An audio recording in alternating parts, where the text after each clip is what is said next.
রবীন্দ্রনাথ ঠাকুরের লেখা লুকোচুরি।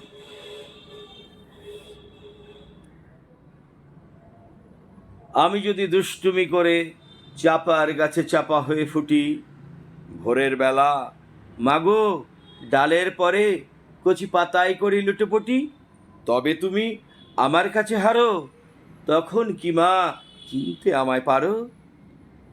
তুমি ডাকো খোকা কোথায় ওরে, আমি শুধু হাসি চুপটি করে।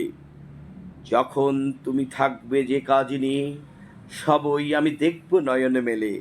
স্নানটি করে চাপার তলা দিয়ে আসবে তুমি পিঠিতে চুল ফেলে। এখান দিয়ে পুজোর ঘরে যাবে, দূরের থেকে ফুলের গন্ধ পাবে। তখন তুমি বুঝতে পারবে না সে তোমার খোকার ঘায়ের গন্ধ আসে। দুপুরবেলা মহাভারত হাতে বসবে তুমি, সবার খাওয়া হলে গাছের ছায়া ঘরের জানালাতে পড়বে এসে তোমার পিঠে কোলে।